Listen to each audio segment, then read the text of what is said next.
More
Jai, and welcome to the Gator Gates podcast. We're back with you guys for another episode. This episode number 41. That means we've been going for 41 weeks straight. It's amazing. It's amazing. And we're going to keep going. We're going to keep going strong. So every Friday, you guys know where to find us. You know where we be. 1506 Anderson Avenue if you're looking for us. You know, whoever you are. The good and the bad. But before we get started, we'd like to acknowledge all the forces in the non-material, particularly all the ancestors that are standing behind all of us, all of our ancestors, all of the ancestors that are standing behind this great work. Particularly Nebnabala Musa Mora Dinabig, also for his work, and particularly for opening up the doors for the culture to be opened up to the rest of the world. So we appreciate not only his sacrifice, and we want to continue to benefit from his sacrifice and the sacrifices of all the other ancestors and the powers of nature, the deities, the genies, all of those things. We'd like to acknowledge them before we get started. But with that being said, my name is Tutip Somaheko Namir. I'm one of your hosts, and I'm here with my co-host, Kajizriman Sai Kapta. And we're here with our very special guest tonight, Kellz Merlin. It's the Merlin man. Merlin. Oh, nice. So,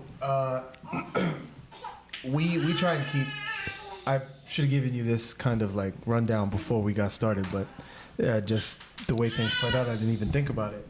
But we always do things off the cuff. Okay. So it's like we don't like to pre-plan conversations. We like to know what we're going to talk about, and then we just go in and we talk. And then we just keep it as organic and natural as possible. Word. So...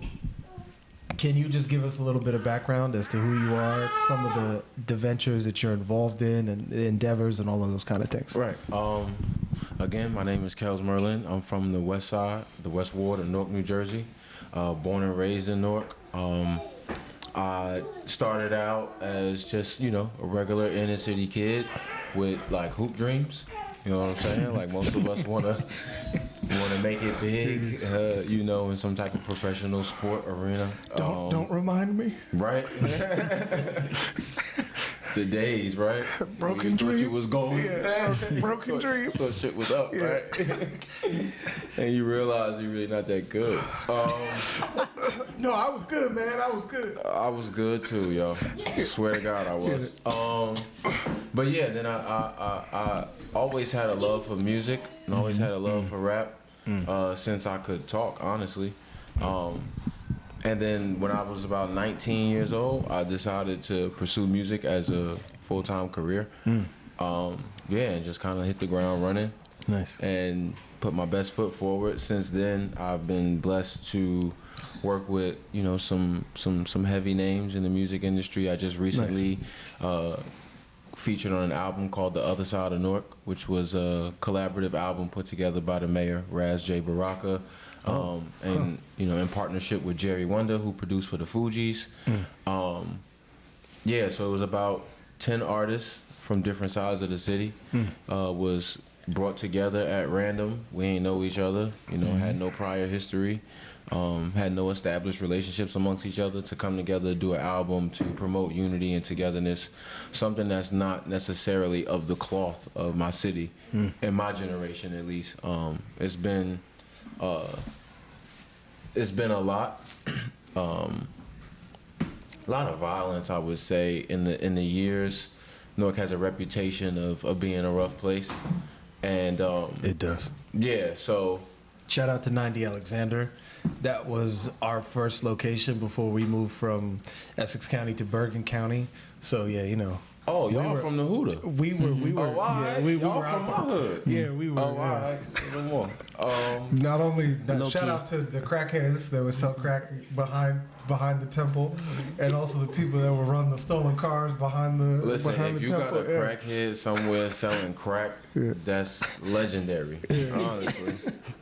So you know, shout out to Newark. That's a humble beginning. No, Low-key for miss sure. that But place. since then, like the Low key city, miss it. the city has kind of like there's been a new, I won't say new, but there's been a collective consciousness to kind of shift the narrative, right? Because Newark has had a reputation for being this place, but people who are from there, who don't live there, don't understand and don't see the beauty of it. Newark has been a historic city since its conception. You know, that's where film was invented. You know, we have some great names who've come from the city: Shaquille O'Neal, Whitney Houston, you know, Joe Pesci, Ray Liotta. These guys are from Newark. Bam Adebayo out of the NBA. You know, so Oh, Bam! I didn't know Bam was from they're Newark. from Newark. Oh, okay. Yeah, so we have so many beautiful things to offer, not just to the residents and the people of the city, but just to the world. You know, on a major scale. Like this ain't even to be played with in no capacity. My boy, yo, come over here. Come right here. He's like, I don't want to be on camera, but okay. You freaking force me. You okay? That's it. You ain't about to be walking around and stuff. You heard? Sorry, y'all. I'll be dad like a motherfucker. No, I in a mean, minute.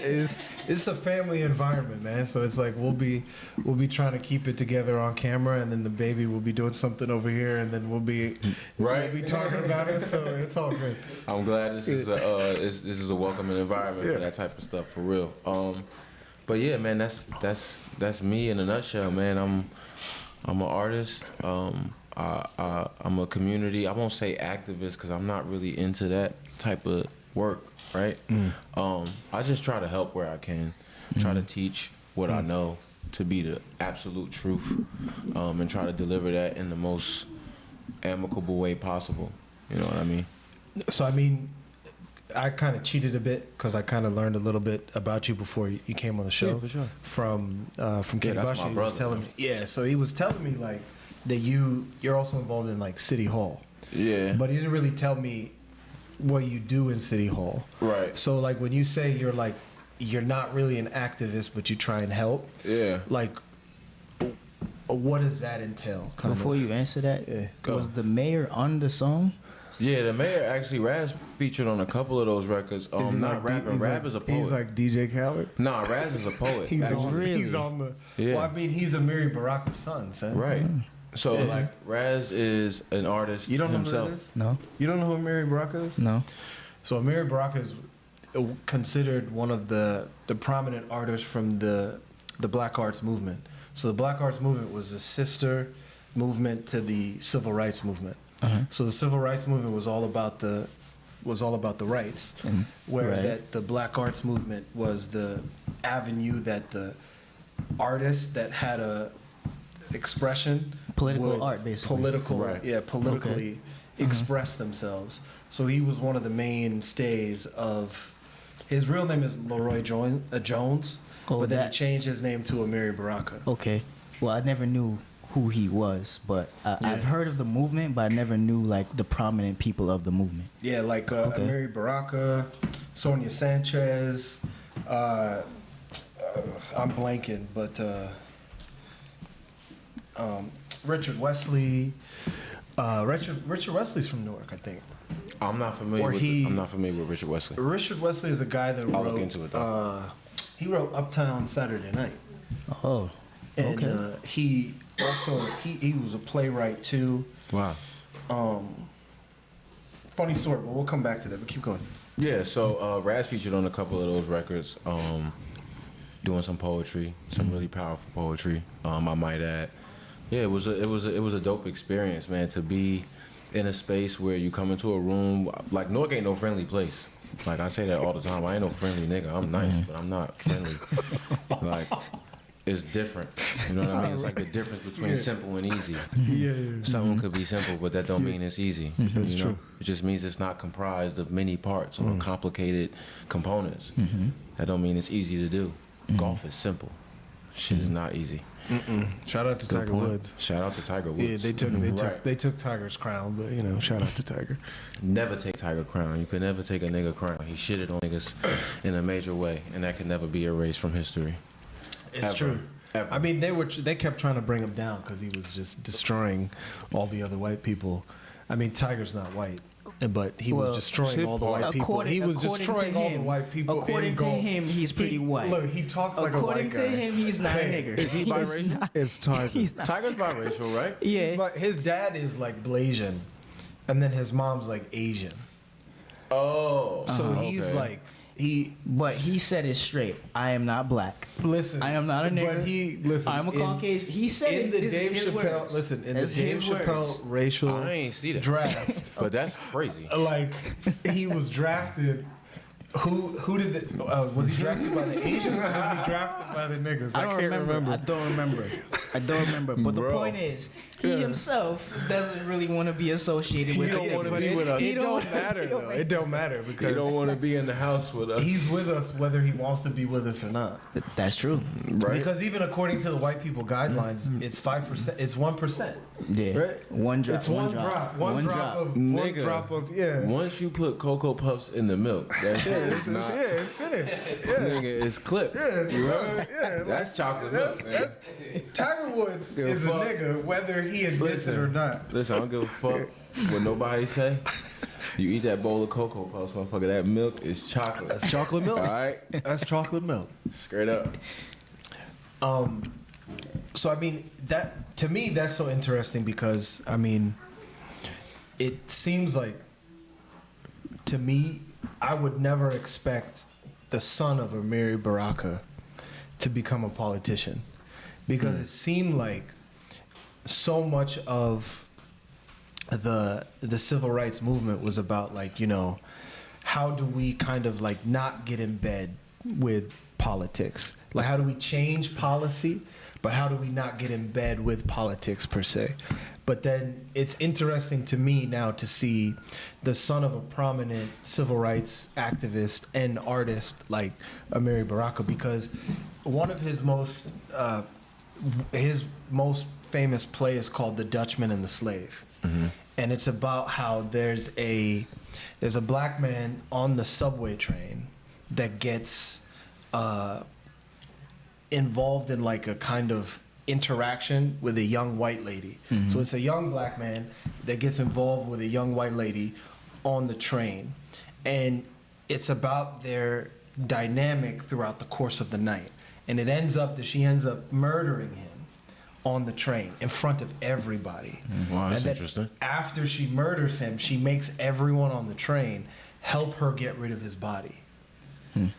And I mean, it's just like a Talk testament. about white privilege. That's Yeah. some privileged shit.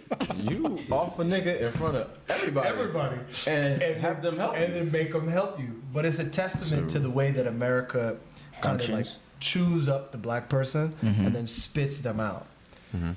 So then it's interesting to I need to me, look like, into this play. it's interesting to me to see Ras Baraka get involved in politics in that way, just because he's Amiri Baraka's son. Right. Well, to kind of comment on that, right? It's a lot of different ways you could look at it. You could look at it as like a far off idea, like, oh shit, like this pro-black person who may have been seemingly against, you know, government policy or what have you, has an offspring that becomes the exact thing that he fought against. Or you could look at it like chess and not checkers. I don't know a nigga that beat a game and he didn't play. Well, let me ask you this: Do you think it's possible to change the system from within the system? I think that's the only way that you're gonna be able to do it, unless you dismantle the entire system. And the reality that we live in is that America is a very powerful nation, and even though There are some luxuries afforded to a lot of us here. There's a substantial difference in the way that people of color are treated versus people who have less of a hue, right? That's obvious. That's the reality of it. But again, right, it's a very powerful nation. This is not a game that has been played with tomorrow in mind. This is a game that's been played with 100 years from now in mind. And if anybody is going to do anything about the shit that we don't like about this place, we gotta have that same mind frame, right? And we have to be forward thinkers. Or we can also choose to play the game and influence where we can, right? And I think that that's Raz's position, right? To put yourself in a position of power to be able to invoke positive change for the people that you ultimately care about. And he really care about the people in the city. Like, he really care about Newark residents. He from the hood. He from the bricks. He was a public school principal there. You know, like, yeah, that's... And anybody that knows anything about the educational system, right? And when Raz was a principal, that was years ago. It's not like our educators get paid the money that they deserve to be paid, right? No, teachers are some of the most underpaid, undervalued individuals in society, right? Working class individuals in society. So for a person to take that kind of job, that there's an evident passion that exists within that person to teach, to educate, to help grow, right? So that's something that is a part of his cloth.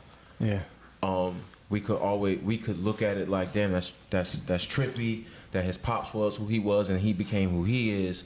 Or we could kind of like see where the apple don't necessarily fall far from the tree, and he just decided to take a different avenue to do the same things, you know. And he's very innovative in his methods.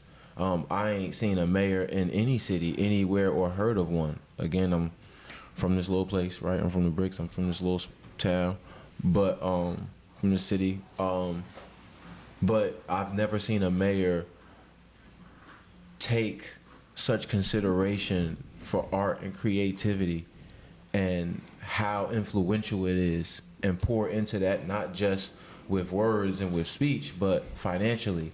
Like, create avenues and create opportunities. Like, if it wasn't for Raz, I would have never met Jerry Wonder.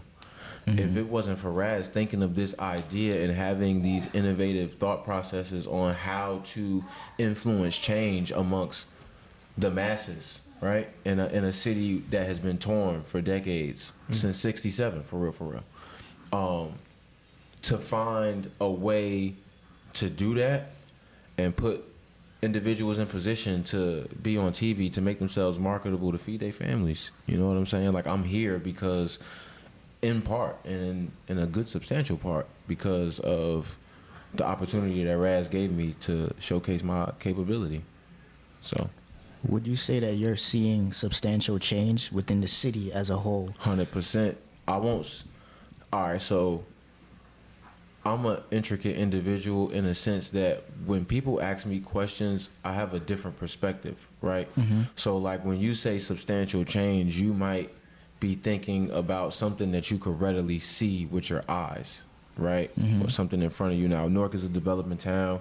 The gentrification is definitely in effect. That's exactly where I was going with it. I mean, yeah, that happens, you know, but there's opportunities there.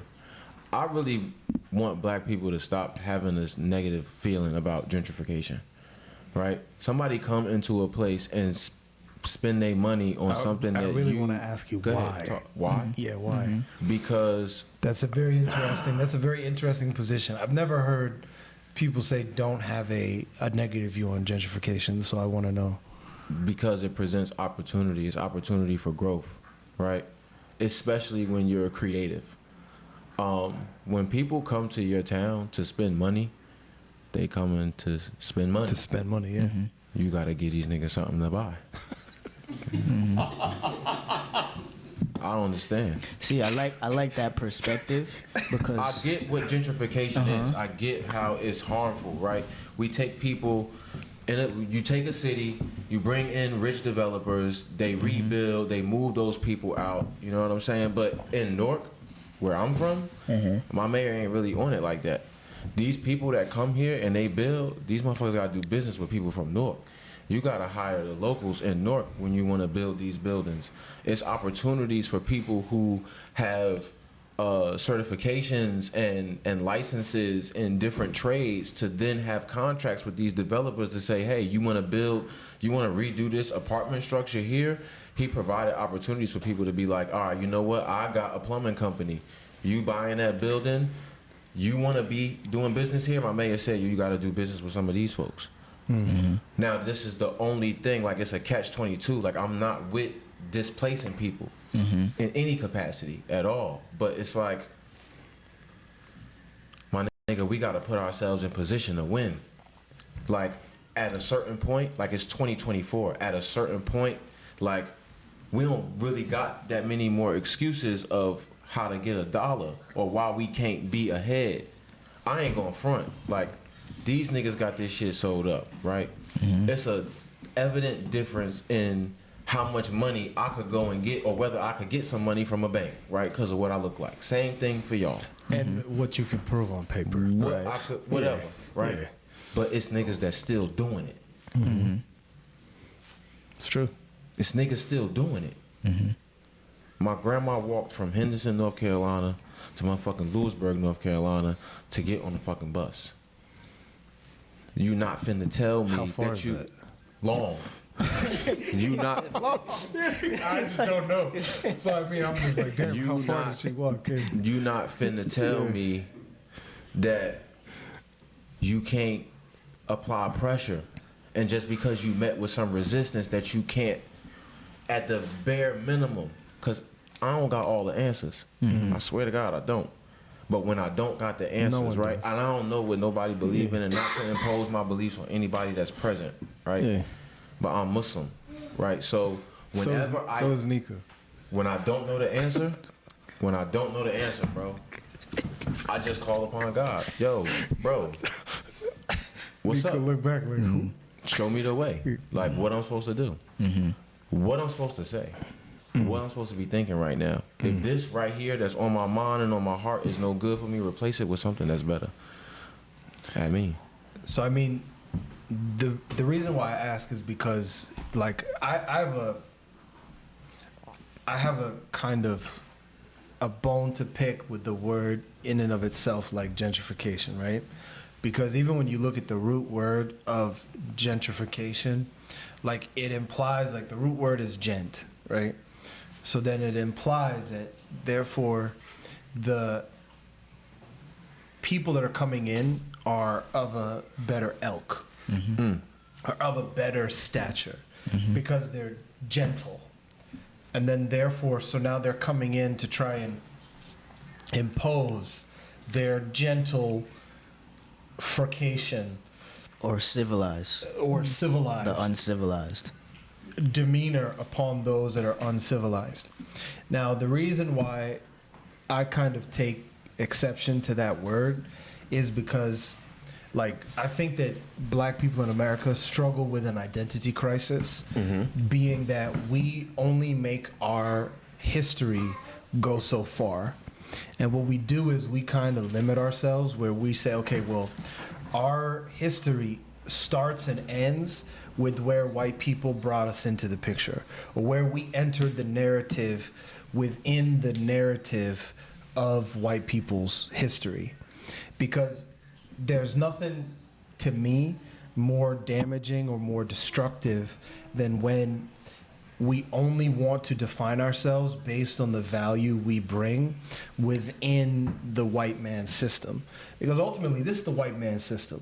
Like we can't deny the fact that like capitalism, like even this notion of the like governments, this notion of economics, this notion of like the modern society as we know it is the white man's system. So then at what point do we kind of destroy our own identity or kind of throw it off and then gain the identity of a particular segment in time? And I mean, to me, it's sort of like, I think we kind of like I think by the time Martin kind of put it together, they killed him. Because by the time Martin was like, I fear that I've led my people into a burning building, they were like, nigga, you're out of here. And they were like, nope, get him out. Because I mean, I think at that point, everybody just kind of was like, nah, like we need to keep him. Like we need to keep everybody kind of buying into it and everybody kind of feeding into it. So the reason why I kind of am, you know, asking you about like, okay, do you think like we can legitimately bring change within the system? It's sort of like if you go to Compton, right? Like what's the likelihood of like if the three of us go to Compton and we're like, hey, or we're gonna go to Compton, we're gonna ball, right? We could be the three best ballers in Newark, but we go to Compton, niggas ain't gonna welcome us in Compton like that unless they really know us, right? So then at what point are we trying to play somebody else's game on somebody else's turf versus us actually trying to regain the values that are actually going to help us? My I question. feel like we're kind of on the sync. Not to cut you off, No, go bro. ahead. Because I was gonna use a basketball analogy, and then you just I threw it up. yeah. Let's see if you can Through the dunk alley. it. Now I want to hear his response first. Honestly, my question to that question would be, what's the reasonable alternative besides playing the game? Like, we gotta understand something, bro. We in America. The poorest person here is richer, way richer than the poorest person in another country. I need niggas from the ghetto to stop acting like we got it that bad. I'm not even going front, bro. This shit get me aggravated. I'm not gonna hold, bro. I'm from the ghetto.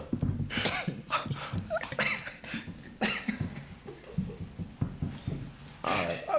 I'm sorry. It's hilarious. This should be crazy because niggas from the hood be getting up, going to places, and they be like saying, "Bro, nobody blew your fucking house up today." It's true. We're not on some Israel and Gaza Nah, shit. so, but this is my only thing, right? What's a healthy alternative to playing the game, right? So this is my whole spiel. We in America. We in one of the richest countries in the world. We got mad convenience. What the fuck is you gonna tell these American people other than play the game?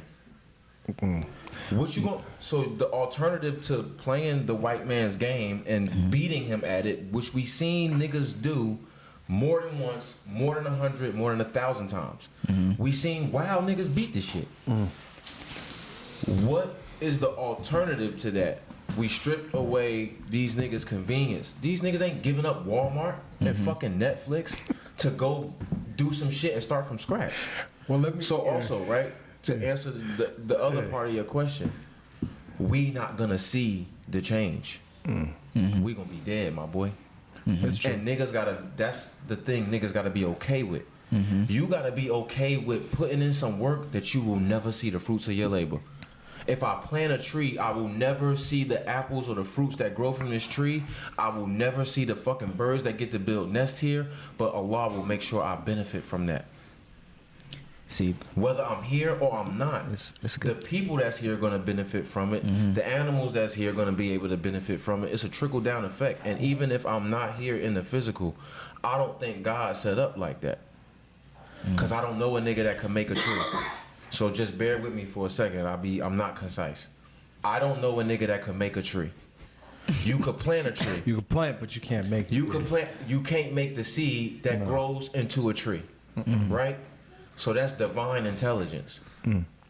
From this tree, we get so many different things. We get paper. We get motherfucking leaves. The animals get food. They get shelter. We get shade. We get oxygen. It takes our carbon monoxide, like carbon dioxide, whatever the fuck, whatever it is. It take it. Take the bad shit. It give us some good shit, right? Yeah. That could only come from God, It keeps us alive. right? Yeah. So, boom. If that's logical, that makes sense, because it does to me. That makes logical sense to me. There has to be a God, so he has to be fair. So let me just ask you this, right?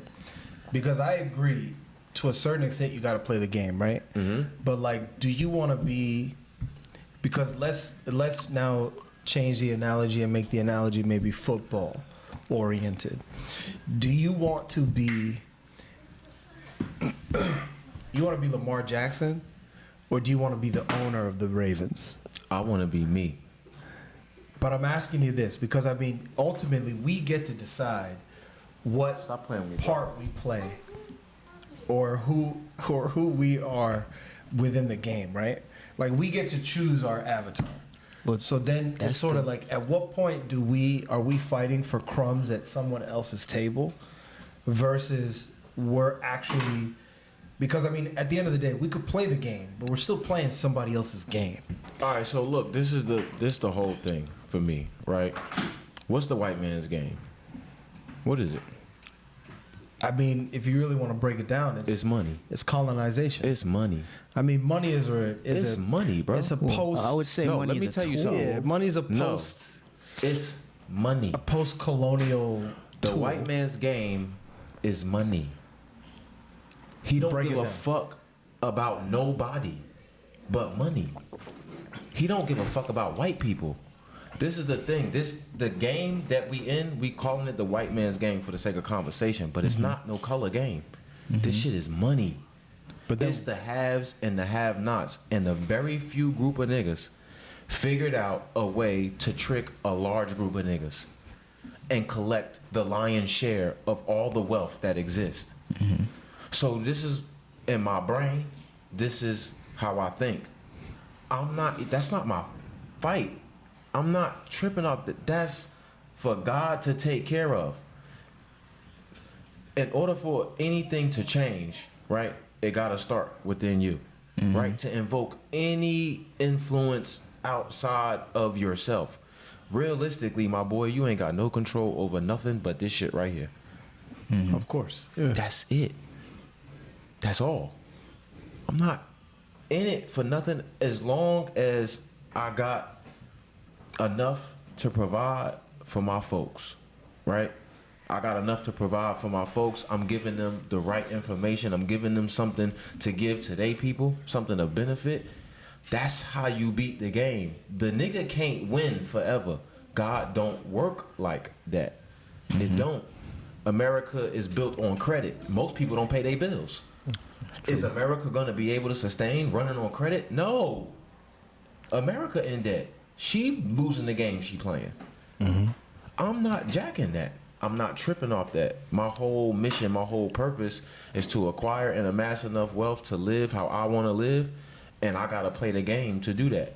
There's a societal structure that shows you how to acquire wealth. It's ways you could do that. You could work for somebody else. You could go into business for yourself. But everybody's a fucking customer.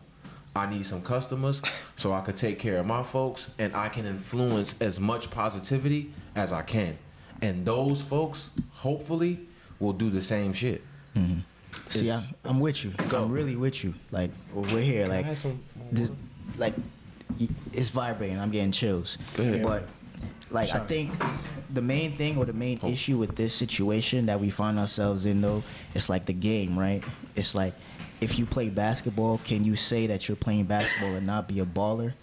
So I think for a lot of our people, we end up finding ourselves in a ditch where we're playing the game so hard and so long where you start to lose yourself in the game. I understand and that's that. where, the gentrification and colonialism takes a real toll on us, because then we start to lose ourselves, because then it's not just about the money anymore, about the game. It's about like the values you hold. It's about the culture you have. Right. So it's like once we keep losing that, playing the game or trying to change the system, we end up being more of the system and more of the game, because you can't play the game without being a player of the game. So I think that's the danger of it. But I like what you said. You have to plant a seed. Right. It's like, if we're going to have to play the game, because like it is what it is, we have to play the game, but we also have to have another game plan Right. separate from the game, that we have to plant the seed for our children that can bear fruits for when this shit does fall. That's what we're really trying to talk about. It's This like, is so right. I'm sorry to cut you off, but you said some interesting things, and I want to make sure that I reply or respond to them. We supposed to play the game. The game ain't supposed to play you. In a game, there's a task, there are goals. In that mission, there are barriers and deterrents. If I'm playing, I don't fucking know, Grand Theft Auto, Yeah. right? I'm playing Grand Theft Auto. I'm supposed to run in this building, you know, kill the niggas, get the pack. You know what I'm saying? Get whatever is in this thing. If I allow myself to become too distracted with the other things outside of the goal, then now the game is playing me. Life is a game. This whole construct is surrounded with distractions and deterrents. It's not nobody's fault but your own if you lose your own way in the game. You still gotta play. Regardless of whatever, we men, right? We have a constant responsibility. It never changes. We have to acquire to then share. That's what our function is. We acquire knowledge to build things for what? For people to use. Niggas built railroads for what? Not just so they could get across town. Nigga, they want other niggas to get across town. To make it easier for others. That's our function. Our function is to build, create, and share. That's it. And we have an innate desire to provide, right? So these things are constant. I can't allow myself to get distracted from everything else, with everything else, or by everything else if this is what the mission is. It's not the white man's fault that you got. Partially it is. The nigga brought you here. He motherfucking gave you some. I can't even front. I can't front. It's a lot of this shit is his fault in America. Wild of this shit. Mad at it. Mad at this shit is his fault. But in our generation, right? In our generation, Right. we can't use those things so much as the reason why we're not ahead anymore. It's like I understand that those things are the reason that I was in the circumstance that I started in. But where I am currently as an adult, that ain't nobody's fault but mine. My nigga, I made these decisions. I left the job, or I decided to go and fuck with them niggas. I sold drugs, nigga. I scammed. Nigga, stop. We can't blame white people for everything. Fuck them niggas. No disrespect to any Caucasians in the building. No, for real. But fuck all that shit. We can't blame them niggas for everything, my boy. I'm sorry. We're laughing because the chair fell on one of the children. Hold on, man. My oldest is calling me. Hello? What, bro? Commercial break. When I get back, you going to bed. I'll think about it. Let me think about it. All right. I'm going to play Uno. It's not a play. Bedtimes are strictly enforced. But So, yeah, go ahead. let me ask you this, right? Because I mean, I'm provocative. That's what I really be coming for. Like, I don't got the traditional responses to shit, but go ahead. no, that's perfect. I'm a nigga. So, it's when because to me it's sort of like you could play the game, right? But it's sort of like you said, you let at a certain point, if you get distracted, then the game's playing you. So then what about not playing the game? Now you gotta just provide reasonable alternatives, right? I remember when I first moved to Charlotte in 2020. I remember I was like really adamant about this stuff that we talking about. Like, we don't know who we are. We don't know where we come from. You know, definitively. Like, I can't say for certain without a shadow of a doubt that my folks was originally from this place. Now, I know my granddaddy was Native American. I know that. I know my mother's side of the family is Cherokee. I know that. They're from North Carolina. That's where the tribe has originated, right? I know that my father's side of the family is from Virginia. It's also another Native American place. Jamestown, when them pilgrims came, they saw Native people. I'm almost certain that I'm Native, right? But I can't say it definitively. So I was really hung up on how do we change the condition of the black people? And then I started like pulling some people together, like in on this. I jumped on my gram, I posted it on my story. Yo, who would be interested in like really opening up the discussion about this? And the more and more I delved into the solution, the more and more I realized that the solution of not playing the game, let's say that was the one that I picked, not playing in this game was really, really, it wasn't plausible in the grand scheme of things. Like niggas was gonna have to give up Walmart, bro. No. Meaning like that shit sound funny as hell, right? Walmart? Nah, bro. The Walmart, whoever the fuck, whatever their last name is, the Walton family. The Walton family. They're billionaires, right or wrong? Yeah. Right. They're all we make them billionaires. rich, right or wrong? Yeah, they take food stamps. Yeah, because we go pay. All right, cool. So in order to not play the game, look, in order to not play the game, we can't spend our dollars with them. Yeah, but that's not gonna happen because It's not, because it's too inconvenient. It's not plausible. Accessibility. It's not plausible. Yeah. We can't. All right, we all gonna leave and we going back to Africa. It's not plausible How come? because ain't nobody going nowhere. How come? You think these niggas about to give up Walmart? Yeah, but Bro, we're gonna call this episode the Walmart episode. bro. If you think niggas is giving up Walmart and Netflix and Amazon Prime, you off your fucking mind. Like, yeah, but it isn't about giving up Walmart. My nigga, Amazon. you order from Jeff Bezos, that shit gonna be here tomorrow. It's true, and we You all fuck need around, it. order We all groceries at need 3 it. o'clock, and Yeah. that shit'll be at your house when you get off work.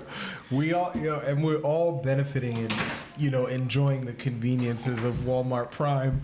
I mean, Amazon Prime and all that stuff. They need a Walmart But Prime. they do have a Walmart Prime, They but do? it's not as fast. crazy. Yeah, it's not as fast. Catch the fuck up, nigga. It's Jeff Bezos whooping your ass. Spark. Walmart Walmart Spark? Walmart Yeah, it's Spark. Fresh or something like yeah, that. but it's called Spark. Yeah, like something, Spark yeah. Driver, Spark Delivery. Oh. That's for Walmart. So many new things that they're coming out with these days. But okay, So many.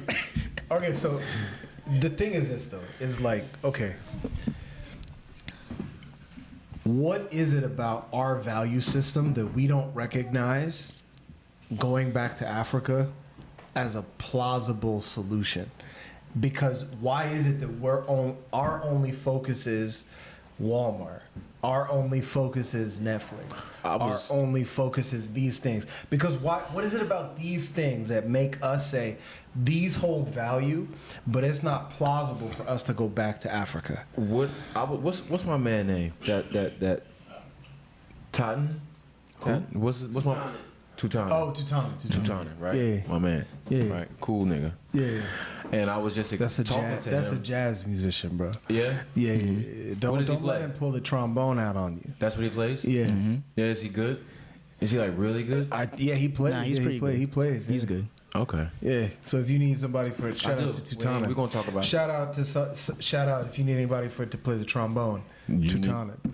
Can you put Tutana's social media stuff on Just like on the screen? just pop it up? Yeah, like Jamie, pull it up.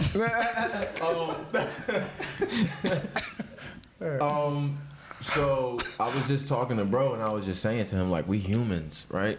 We're inclined, all of us, doesn't matter what your race or ethnicity is, all of us are inclined to do what feels good. Yeah. Even if what feels good is not right. Yeah. Those two things don't have to marry in order for me to. It's why people stay in relationships that they know aren't good for them. Because something about it feels good, even if the only thing that feels good is the hope that this person will be different than they are currently. Or they'll change.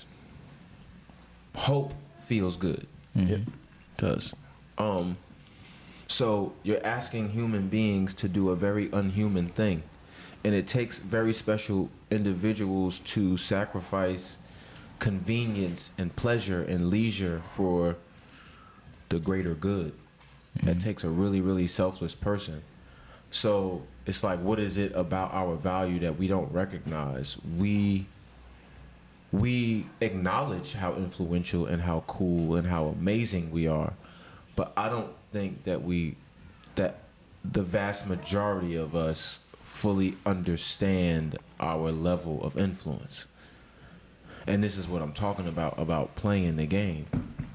I could fucking change. I could take the game if I want to. I'm black. Nigga, I'm me. Hip hop is life. We dress like this. We talk like this. We walk like this because of our favorite rappers. Them niggas gotta be saying the right shit. So then at Them what niggas point, gotta be playing the game the right way and showing niggas how to play the game. It's over. But that's the Damn, that's don't the thing. look, Kaz, check, right? Please, don't put that part in there. Cause no, this is live. This is live, bro. It's live, so All right, there's cool. no way But when we you could go back edit to the it. Instagram and you show it, like we ain't gonna, cause we don't want to tell these niggas. We don't want to tell, cause this is another problem in the black community. We always let our left hand know what our right hand is doing. You understand what I'm saying? In order for this shit to work, all right, fuck it, cause I'm not scared of nothing. I was about to say, how do you not become Kanye then? In order for this shit to work, Yeah. you need a coalition of black men and women who not scared to die. Okay. Because any of us who do something that is impactful and influential in the direction of togetherness for the people, not even just for our people, for the people, all of them, we get cooked. And you need 10, 20 motherfuckers who ain't scared of nobody and who ain't scared to die and who ain't gonna go on the news and tell the white man that he figured out how to make a car run on water, or tell this motherfucker that he figured out how to create electricity and generate it for free for people. We go public with a lot of shit. Nah, we need 20 niggas who know how to create and build an infrastructure for a society to put this shit together, and they need to be rich. They have to be rich. They have to be rich as fuck, because if they not, money makes shit shake around here. Money gets you through doors that nigga can't get you in. But Money help you send the cracker to the door, because he don't go for free. what kind of doors though? Because the thing is this: it's like, do you really need money to have civilization? Did money predate civilization, or did Money has civilization been- predate money? Money has been in existence since human beings have been in existence.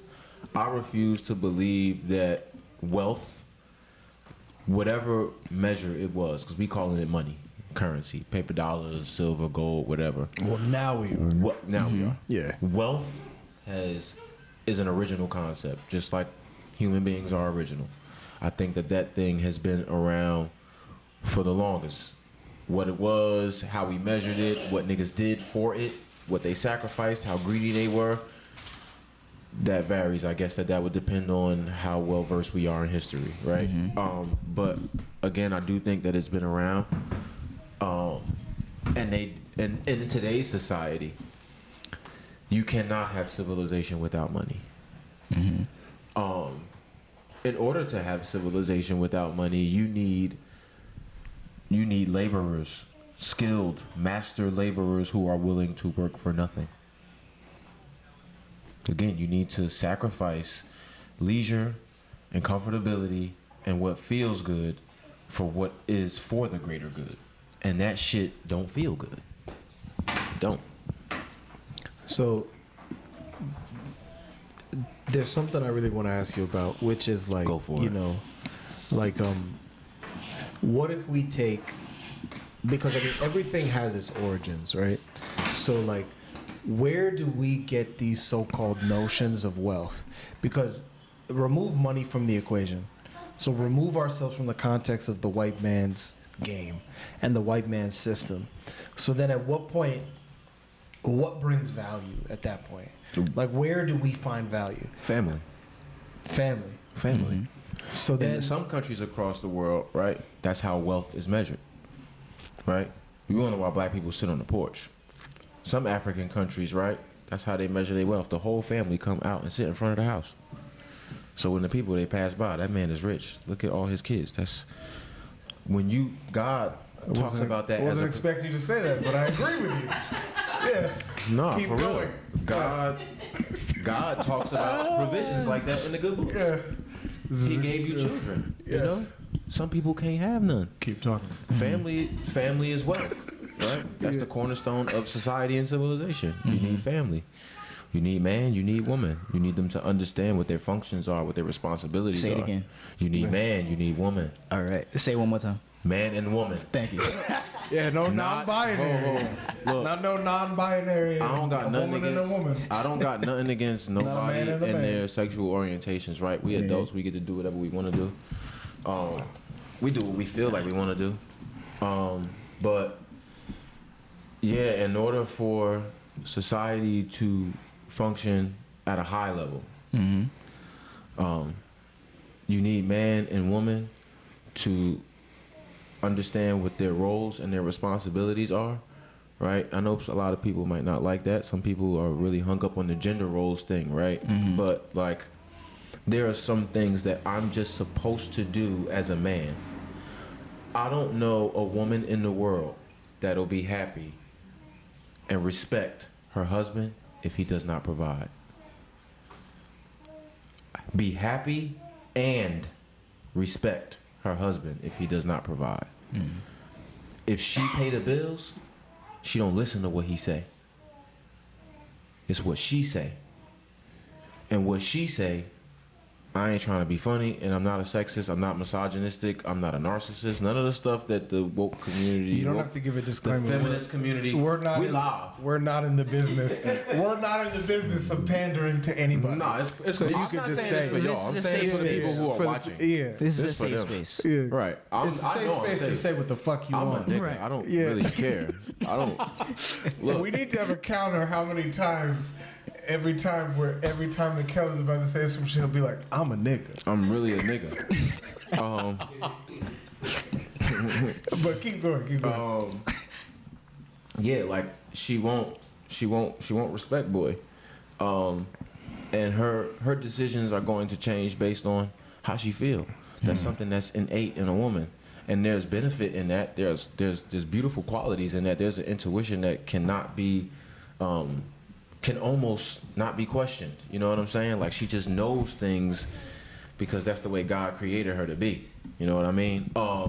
But yeah, we need to understand our roles and our responsibilities, and we need to hold true to those and be unwavering in those. You know what I mean? And regardless of how I feel, I'm gonna get off my ass and I'm gonna go get to it because you folks depend on me. You know, your livelihood, your safety. I will die before I let a nigga do something to him. Nigga, you wanna touch him, you gotta kill me. And I swear to you better be fast. You better check. You better blow my shit off. Cause I'm a kill, bro. It's up about mine. Anything, anybody I love. That's how it. You know, we have to hold true to those things in order for society to be functional. We can have it. Is niggas with the shit though? Is they gonna give up all of these cool, leisurely things that we get to take advantage of for what we talking about? So then let me ask you this. Which one do you care about more? Do you care about family more or do you care about money more? This is gonna be very controversial. This is what Say we're it. here for. Just Nah, say this it. is gonna be very Just controversial. say it. Yeah. Say I'm a nigga first. Yeah, exactly. Bro, you already know. Like, No, you can say whatever you want and then at the end you can be like, I'm a nigga. And Like- then it's just like the get out of jail free card. so, I'm one of those pro-black people that don't get hung up on the N-word neither. I have no problem being... Don't worry, none of us do. So, the family has to understand that as a man, nobody can come before the mission. Because the mission is what sustains us. The mission is what sustains me as a man. Like the acquisition of what my purpose is and what I feel that is. That is what sustains me. That's what keeps this tree healthy. And only a healthy tree bears fruit. You understand what I'm saying? So my lady got to understand that there's no possible way that you could ever come before the mission, not because I love the mission more than I love you, but I love you so much that I can't not provide for you. I can't put how you feeling in front of what is going to take care of us all the time. There are times when I can put you before the mission, but in totality, you might have to take the back seat to the mission. if we're gonna be living under this societal construct. If we're not, then yeah, family is loved more than money. But as a man, I can't say that I'm appropriately loving my family, my children, if I'm not providing for them, if I'm not caring for them. You understand what I'm saying? I have to be doing that. That's a major part of my responsibility, because I ain't always have dollars. You know what I'm saying? And I'm not like rich. Wait, let me rephrase the question. Go. Because maybe, like, what would you say? How much money do you think your life is worth, or how much money do you think his life is worth? His is priceless. Do you think your life is priceless? Yeah, I believe that. So then, if you say his life is priceless, then do you feel like your life would only be priceless up until a certain point? The reason why I ask is because you said something interesting. You said that if we're gonna remove ourselves from the context of the white man's values, then money becomes a thing that's irrelevant, and then family becomes a thing That's in the which wealth. you measure for wealth. So then, can you place a price, or can you place a worth of money upon family versus money? No, you cannot. So then, at what point do we find ourselves selling out what it means to truly be living according to the principles of family, to now find ourselves chasing money? So that's a really great question. I think the answer would vary per person, obviously.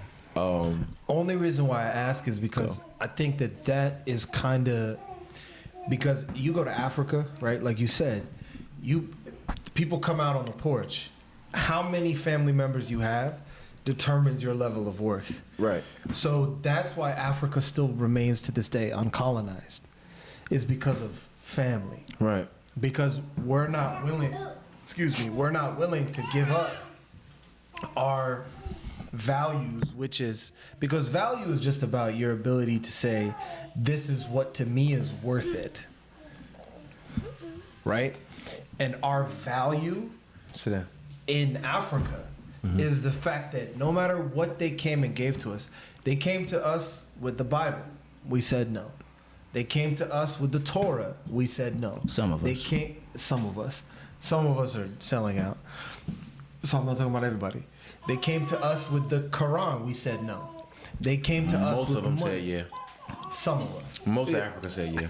Well, we say, Africa's Most of 50%. Africa say I'm not yes. gonna disagree with him. No, I'm not most gonna of disagree Africa- with him. Listen, I'm not Africa's gonna disagree with that 50%. We one. say Africa's 50% Christian, 50% Muslim, but it's 100% traditional.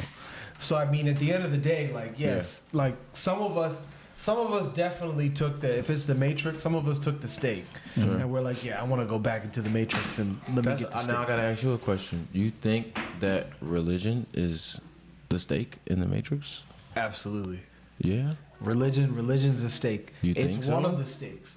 There's a lot of stakes. That's interesting. That was There's a actually lot my of question for stakes. you. Actually, Yeah. Go ahead. It's funny how things are just coming full circle. That's God. I was gonna ask you, do you read the Quran as a Muslim? Because you said something interesting earlier. You said something that you had quoted from the Quran, Yeah. right? So you read it through and through.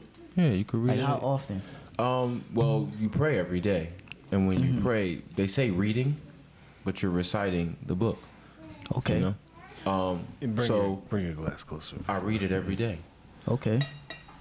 So, in reading it, right, Yeah. a lot of what you just said in terms of like the family values, like what it means to be a man, like Right. stability, all of these things, traditionally, like Tutipsa just said, Africa is 50% Christian, 50% Muslim, but 100% traditional. Where do you think the Quran is getting all of those values that you're spitting from? From God. From God? I think who else better to tell you how to exist in this life than the one who created it? I don't think I wasn't Go ahead. listening. I was looking at Terry Shaw, wondering why she hasn't left to the liquor store yet. But okay, I'll keep going. Oh yeah, because she got like 20 minutes, right? 30. 10 o'clock. Uh-oh. Keep going. Keep going. But yeah, I think I believe that it came from God. I think that first, as a Muslim, I believe that everybody that is believed to be that's a prophet, all of the prophets, they all were Muslim. A Muslim just means one who submits his will to the will of the Creator. That's simply it. Tradition is going to vary based on culture, right? But what I found when I became a Muslim were like constants that weren't going to vary based on culture and tradition. So like some of these things that I'm talking about, how to, like what it is to be a man, your responsibility, all of these things, those things aren't, in my mind, in my belief, traditional. Those things, Why not? Because those things was given to the first man. That understanding was given to the first. I don't believe that the first human being was a caveman who didn't speak English or didn't have language. Of course not. And didn't have intellect. I believe that God taught the first man the names of all things. And he had understanding and wisdom when he came here, when he was sent here to populate this place. And so was the woman when he created her. I feel like we were always intelligent people. And that man had to understand what his function is, what his responsibility was.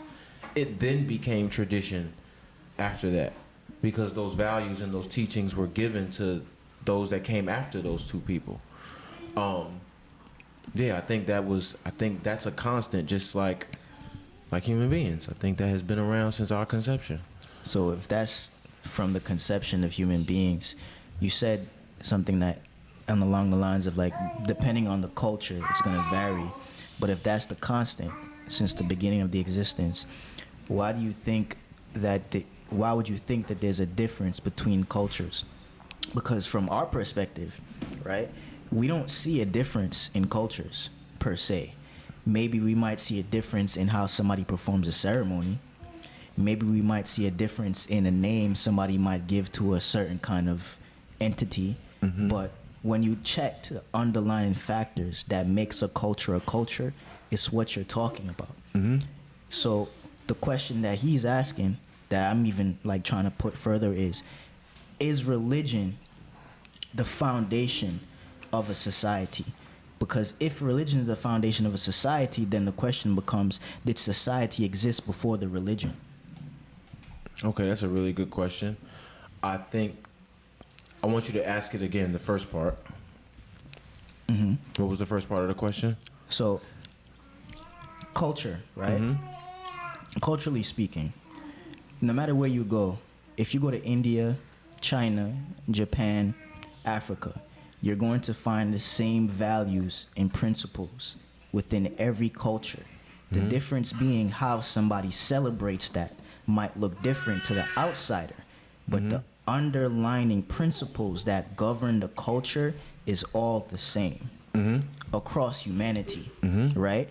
Now, if that's the case, and you're looking at it from a religious perspective, that God is the one who gave that to people, the question then becomes, did people or civilization, society, human values come before the religion, or did the religion come to give that to people?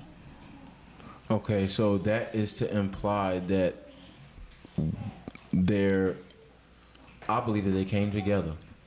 And I'm going to tell you why I believe that they came together. Again, who better to tell you how to be in this reality, in this existence, than the one who created it? And this is why you see a common denominator amongst various races and ethnicities. It's because there's really one central message of all of this. And this is why we've had prophets to come. Religions and their teachings get distorted because of human intervention for various reasons. May it be greed, power, control, whatever it might be, finance, whatever it might be. Niggas manipulate shit because niggas got their own agendas. But this constant that we're talking about, that came with the people. That came with the people when they came here. Because why else? You know, where else did it come from? Where did these ideas originate?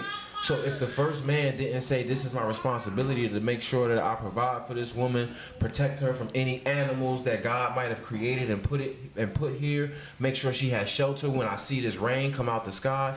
If he didn't know that shit, then where the fuck it come from? Who was the nigga that thought of it? That shit had to come together. God, I'm daddy sorry. God is not unfair, and he's not illogical. He's not unjust. So to assume that the two things are separate in my mind is illogical.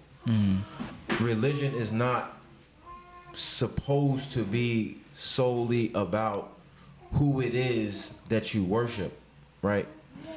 Because the whole purpose of, in my mind, this whole existence is that we're supposed to connect to the one that made it. We have to connect to the one that made it. It's some people that came and they was before us and they taught us things. They left us with knowledge and maybe tools and stuff and things to use on this life journey.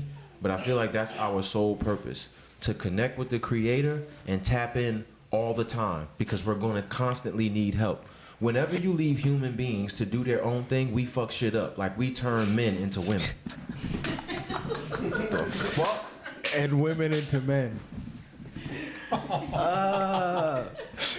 Listen, This is great. This is great. I love this. what did a human being make that doesn't need upgrading? There's nothing. Because I mean, ultimately, this is what. So I mean, let me ask you this, right? Is We at fuck what shit up. point? It works. this is Human great. beings are awful. Yeah, go ahead. I'm sorry. So like At what point? human beings are fucking terrible. Terrible. So I mean, you can't God forgive me. leave anything in the hands of a human being and then expect it to just continue to go towards something or to progress, because ultimately the human being will do what a human being does, which is like, maybe I could do this shit differently. Like, maybe we could do this shit the way we want to do this shit instead of it'll the go way right. instead of the way we're thinking the way it needs to go. And then you'll just start doing some shit that you're like, you know, fuck it. Like, yeah, today I'm just gonna do this shit because I decided to do this shit. And we're liable to do that kind of stuff because we're willing to be like, hey, you know what? It's easier to do that based on whatever my perception is or whatever's easier for me to do. Right. Now, this is what I find interesting, right? Is that if we're to say that we have to constantly go back to the ones that created this, then what do you say about going back to the way? Because I mean, I think we can agree that ultimately, if we're gonna say it, that we're gonna say the origins of civilization come from Africa, right? Humanity at its origin point comes from Africa. Even science has to agree, right? They can't deny it.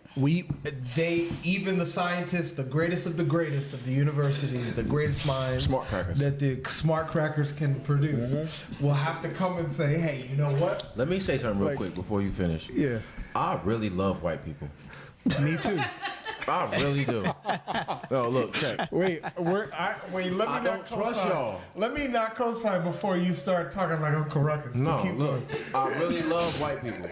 Yeah. Because I love people, right? Yeah. I believe that most people are inherently good, right? I believe that in my heart. I believe that most people... It's debatable. It's debatable. Yeah, it's I believe that debatable, yeah. most people Yeah. are good people, right? White, black, doesn't matter. Good There's a good- intentions. there's a I good- would say people have good intentions. You say Yeah, there's good a intentions. good, there's a goodness. I'm going to go with that. Yeah. There's a There's a goodness. Yeah, there's a goodness. There's some good Yeah. in all of us, right?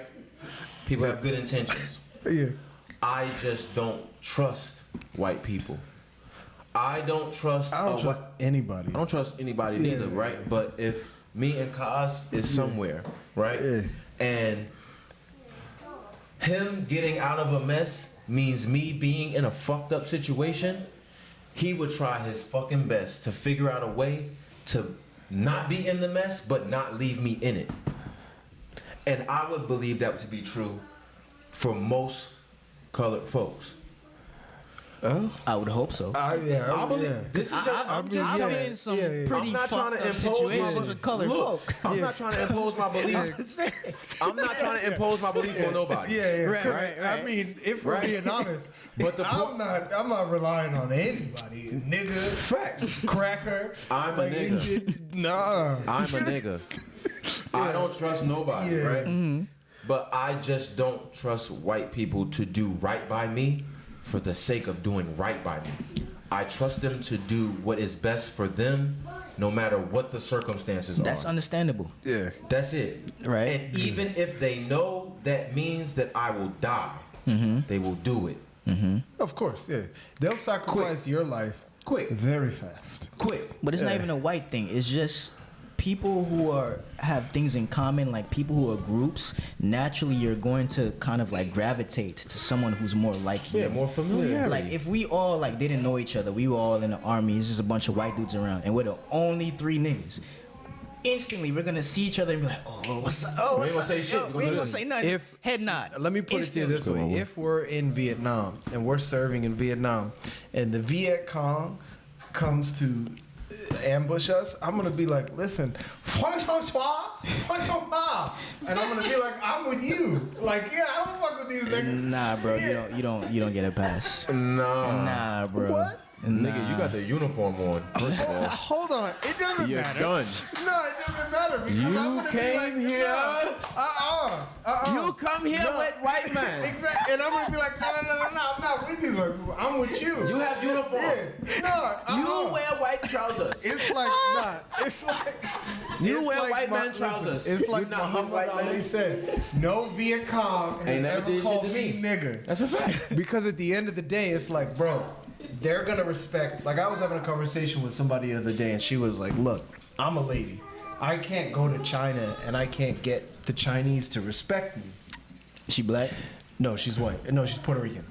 And I was like, honestly, I was like, you can get the Chinese to respect you if you understood that the Chinese will respect you off of the fact alone that this is your father's company. And if you go in there and you say, I'm gonna maintain my father's legacy. Oh, yeah, and they I'm respect that. maintaining Yeah. the way that my father did things. Because you even see, because the distributor in China sent her dad a gift and sent her a gift.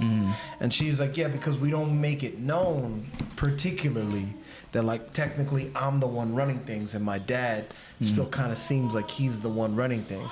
I said the Chinese will respect you if you go in there and that's the approach you take. As long as you don't take no Disneyland bullshit approach. Yeah. Which is you go in there like, I'm trying to fuck my dad. Like fuck everything my dad stands for. Yeah. And I'm trying to do what I want to do. I want to follow my dreams and all that kind of shit. The Chinese are going to respect you because it means you're standing on culture. Right. Because at the end of the day, the Chinese, that's the reason why the Chinese are going into Africa right now. They're going into Africa right now because they're like, hey, you know what? You're what the white people are coming and pillaging. You're what the white people are coming to take from in order to build themselves. So as long as we come to you and we cut a deal where we show you some respect, then you're willing to say, hey, you know what? I'm not willing to go sell myself out to the white men anymore. That's why everything that we talk about involving Africa is about the DR, is about the Democratic Republic of Congo, is about all of the resources that are being taken out of Sudan, Right. all of the resources that are being taken out of Africa, all of the resources that Apple is depending upon coming out of Africa, all of the resources that Europe is depending upon coming out of Africa. That's why we're talking about this right now, because China, the Asians are willing to come and be like, hey, you know what? The enemy of the enemy is my friend. So if you're not willing to sell yourself out anymore, then we will pay you fair market price. We'll let you own it. You lease it to us. You allow us to come in. You allow us to do it. Everything is good. Right. So that's why I'm saying if I'm in Vietnam, I'm going to be like, Fong Song Swa, Fong Song Swa. I ain't with these niggas. I ain't with these niggas. I'm with you. I'm with because y'all at the end of the niggas. day, we're standing on a culture Right. that's uniting us to some degree. I want to say this too. I think that in order to properly understand white people, this is why I could love them, and this is why I don't really like had no problem, right? I I do have a problem with the way things are done. I do have a problem with the way that black and brown people are treated across the world. Because racism doesn't just exist here in America. To the degree of the suffering and treatment of our people by the hands of white people, I would say America is probably the worst on that list. If not, they're fighting for number 2. It's interesting. You said 2 and not 1. Yeah, they fighting for number 2. Because I wouldn't know who number 1 is. It would obviously be another predominantly white country. But I haven't seen any documented history of the mistreatment of colored people to the degree that I've seen it in American history. Middle East. Middle East? Yeah, the Middle East. Black and brown people? The so-called Middle East. Yeah. They're pretty. Yeah, bad. What do you mean, like during the Arab slaves? Arab slave trade. Arab slave trade? I mean, now. the Arab slave trade is still going on. Yeah, Yeah. they're bad now. Like Europeans just came into it. Like it was Yeah. already a booming business. Yeah. The Arabs was already doing their thing. This is why I be, purposeful with my speech. Like I haven't seen, but not to say that it's not real. That what you guys are talking about. I'm sure that there's some validity to what you're saying. But to make my point, I understand why they think the way that they think. These folks come from a really, really cold, frigid environment, right? Food is scarce. You talking about Europeans? Yeah. Okay, I thought you were talking about.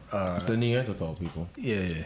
I thought you were talking about Arabs. I'm like, nigga, it's hot. No, that's wild. Yeah, it's hot. It's hot. No, the Neanderthal people. Yeah. No, that's what I'm saying. Like, if you look at this is their history, but it's not none that I said. I don't think we came from no monkeys.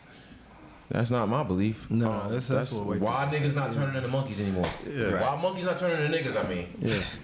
niggas just stop coming out of monkeys or whatever the fuck happened. Yeah. Whatever. Anyway. That's a theory, and they run with that shit. They put that shit on posters. They put it in the Liberty Science Center. Like, it's not a theory. A theory is something that has yet to be proven. That means it's a thought. This nigga thinks it's a cool idea. He has no concrete evidence to support this. He just thinks that we look alike.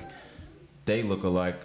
We got someone that said they got thumbs on their feet, and we're cousins. We have to be. That's weird. Anyway, I understand why they think the way that they think. All right, so you take a group of people who come from a really cold environment where provisions are scarce, and it creates and it breeds competition and greed. Like, I have to be willing to do anything to obtain a meal, right? I have to be willing to do anything to secure shelter. I have to be willing to do anything to anybody to make sure that I'm, self-preservation is apparent for me. So I get it. Like, I get why a motherfucker would go into another motherfucker's place of living and take what they have. If you went out there all fucking day in the blizzard and you didn't kill the fucking mammoth, but this nigga did. Look, He got stuff. He got food. This nigga made a fire. I smell shit cooking over there. These niggas got clothes. The fuck? He don't give a fuck that this nigga look like him. I'll say he this, hungry and he cold. What the fuck? I'll say this. The niggas gangster. You gotta real recognize real. Hold on. Don't forget your shit. Please don't. But real recognize real. Them niggas cold-blooded gangsters. Why you expect any humanity to come from people that come from that? They can't get out of that mind frame, nigga. This is what gave them provisions. This is what ignited this. This is what generated their success. If it ain't broke, don't fix it. I've been taking shit. Why the fuck I'm about to start giving it to the niggas that's asking? Who the fuck is you? Nigga, we take shit around here. You want shit, you gotta take shit. Go ahead, my boy. I'm a nigga. I'll say this, right? There it is. I'll say this, right? Because at the root, what you're describing is colonialism, right? Yeah. It's like, you got some shit, I want that shit, and I can't figure out how to get that shit, so I'm gonna just come And take I refuse it. to ask you. And I refuse to ask. That's so I'm gonna the just come fucking and thing. take it. But at the root, do you not think it's white women? do you not think that it was the white women complaining? No. You don't think it was the white women? I think that if we was cold as hell, Bro, I put it like this. because everything you just described, right? The hypothetical situation you just described, Right? Like, if it sounded happened sounded like it was a white lady sitting there being like, I'm well, cold. Exactly. I'm cold. We're hungry. Ooga boogas, ooga boogas, ooga boogas, husband. Ooga boogas, husband has meat. Has meat. You don't have meat, You don't Charleston. have meat. Like, so you're telling me You call yourself a man? Exactly. You're telling me that you're not gonna be there like, Nigga said, bitch, I'll show you a man. That nigga got I me. am a man. I am We a got man. meat, Yeah, bitch. we got meat now. Yeah, and Ooga Booga's in a cage. What now?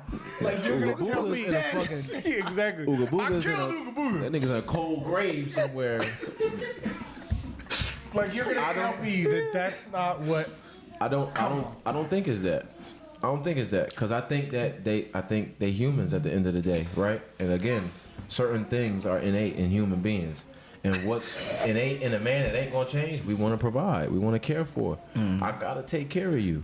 I Of gotta course. feed y'all. But if you gotta look, if you're between a rock and a hard place, and you ain't got no loincloth, and you ain't got no saber-toothed tiger meat to eat, and then your wife is complaining about Ooga Booga got it and you ain't got it, you might have to go get it how you live. Like, you might have to go, hey, you know what, I'm gonna go get it. I think that's true for everybody though. I mean, I think that attitude transcends time and space. I think get it how you live will transcend, contemporary times. But with that being said, I know we need to move on to rapid fire Let's do it. because we'll be here all night. This Because is I know fun. I rapid don't fire really is going to take us. Rapid fire is going to take us some time. So rapid fire is a segment of the show where we will get hit with current events. We don't prepare for them. Oh. And then we just give our hot takes Okay. on the current event. But before we do that, a word from our sponsor. I'm much more intelligent and well-rounded than this. I don't know what's going on today. No, it's okay. Nah, you're doing great. You're doing great. There are people complaining saying this is one of their top 5 favorite episodes. Sauce Hot Sauce began in 2007 when a small group of students traveling in West Africa were trying to think of ways to support charitable projects. One of the students traveling happened to be an artisanal hot sauce chef, and right there, Sauce Hot Sauce was born. Since then, Sauce Hot Sauce has prided itself on making exceptional artisan hot sauces with high quality ingredients to support good causes. We continue to do this with the best and tastiest offering of sauce flavors to date, with a focus on supporting displaced families in the Fada and Gourmet region of Burkina Faso with the revenue from our sales. Sauce Hot Sauce, get you some. 3 flavors: Circuit's Fire, Salsa Verde, Island Crown. So it's there for you, the plethora of the flavors that you're looking for. If you're Mexican or you're south of the border of America, Salsa Verde is there for you. If you're not white and you want that spice, Circuit's Fire, Lord have it's mercy. there for you. If you're from the islands, south of the border, and you need it, Island Crown is there. A lot of flavor and the spice. So it's hitting it. It's right there. Hey, it depends on you. It depends on what you're looking for, but get it. Even if you're white, you should get the sauce. Yeah, It's exactly. really good. We're gonna include that in the. The way he said it too was perfect for a commercial. It was Exactly. just smooth. Even if you're white, you should get the sauce. It's really good. It It's really great. is. Get the sauce. And with that being said, Kenny Bashu, floor is yours. All right, my mic's on. Cool. Gotta take my headphones off. I'm having problems over here. Okay. Got too much hair. All right. First up, you guys ready for rapid fire? Yeah. We're ready. I only asked that because I wasn't ready. I needed a minute to pull up my notes. Slick stuff. All right. Now that that's done. First up, Slovenia backs South Africa in International Court of Justice case against Israel and Gaza. So the international, just to give some context, right? So the ICJ is the International Court of Justice, also called the World Court. It is the only international court that adjudicates general disputes between nations. All right? and gives advisory opinions on international legal issues. It is one of the 6 organs of the United Nations. I repeat, it is one of the 6 organs of the United Nations. Okay? So here's a background on the topic. Right. A year before the war in Gaza began, the UN requested an advisory opinion from the ICJ. So the UN requested an advisory opinion from one of the 6 organs of the UN on whether Israeli policies against Palestinians violate international law. Fuckery. Slovenia. Wait, that's a year before. A year before. Before a they year started before blowing they up, started blowing up some everybody. brothers and Exactly. sisters. Yeah. So Slovenia has finally decided to formally join proceedings in the International Court of Justice seeking an advisory opinion on Israeli control of and policies in the West Bank, Gaza Strip, and East Jerusalem. A motion that precedes South Africa's genocide allegations heard in the court last week. South Africa has asked the ICJ to impose 9 orders on Israel, including to immediately suspend military activity and to enable more humanitarian access. The court could order all 9 of the orders, none of them, or even make up its own completely different orders. Israel argued during the hearings that a ceasefire was unrealistic as the court could only order that on one party, since Hamas is not a part of the proceedings. So, ICJ rulings are binding, but it has little way of enforcing them, and some states ignore them completely. One example is that Russia was ordered to stop its invasion of Ukraine, for example, by the ICJ. But Putin is like, Fuck that. Who no. the fuck is these niggas? Right. So it's the case is there, but who knows what's gonna happen? You know, it's always interesting to me when I hear like the words like United Nations, and then I open up Instagram and I see war. It's like, so what are we really talking about here? It's like, Where what's are we really united? going on? Like, where's what's united? Like, what is this? The money. It is, yeah. It's just a bunch of people coming together to find out how they can profit and make money off of each other and poor people. Now, sometimes they have disputes, and sometimes they try to settle it between themselves. And if it don't, it don't. It's the mob, bro. That's all it is. It's the mob. Talking about United Nations. Well, I mean, if other white people are starting to back the ICJ, ICJ. then, I mean, hey, like that's a start. Because if we're gonna talk about playing the game, right? Then I mean, ultimately, isn't that playing the game? Is like doing it the white people way by playing the game and making sure that you play chess and not checkers. So I mean, Slovenia and South Africa look like they're playing chess and not checkers, because what they're doing is they're coming to, you know, delegitimize the legitimacy that Israel Of their claims efforts. to be standing on Right. in terms of what they're doing. So now they're coming and they're saying, you know, you're committing genocide. But now they're coming and saying you're committing genocide based on the Jewish way, which is chess, not checkers, Right. which is why they're always so ready to say anytime you say anything, you're anti-Semitic. Right. Which is, because I was actually going to bring this up earlier, but you know DNA tests are illegal in Israel? Oh yeah. Yeah. Oh, because they don't want. Because they don't want nobody to know that they're not actually really They're not real. Jewish. So they're look, not right. really a real people. The people Yes. they're bombing, those are the indigenous or the original Right, people who right, were that's their Hebrews land. converted into Islam. That's the land. So they ain't trying to. But That's so- debatable in some cases, all of them, but yeah. all of them, All the you know, niggas is renters. you're right. Africa wants their- I don't believe that. Africa's a landlord. I don't believe them niggas is renters. Somebody is indigenous to that land, right? But And who do you think actually It is ain't indigenous those to it's that Jews. land? not the state of Israel. It ain't them. I mean, but it's not the Arabs. Because they came there seeking refuge. Am I wrong? They came there. I mean, for- that's what they the came holy there- books even say. They came there because they needed somewhere to go. They had no nation would keep them. Am I wrong, Kaz? I wonder why. Not to my knowledge. Okay, cool. So, yeah, my take on that. I'm just not with nobody. I'm pro-life, bro. I ain't really with. Do you believe in abortion? No. Do I believe in it? Like, do I think it's real and do I think it's necessary? Nah, like, Nah. do you Do I think a support woman it? should get it? Do you support abortion? I support a woman doing whatever she feels is best, but I tell any woman that's pregnant and is weary of her capability of providing or caring for that child, God don't make no mistakes, bro. He wouldn't give you nothing you can't handle. I promise you. And if you got kids already and you pregnant again and you scared because you struggling already with the one, if you could feed one, you could feed two. If you could feed two, you could feed three. I promise you, God not out to get nobody. He really not. All you gotta do is just ask for what you want, and then try your best to go and get it while you waiting for him to give it to you. That's just my simple take on it, right? But for the hot take, but for the rapid fire, my bad. So, yeah, I'm pro-life, bro. I'm not with none of that, and I'm not jacking nobody that's here on this planet killing innocent Muslims.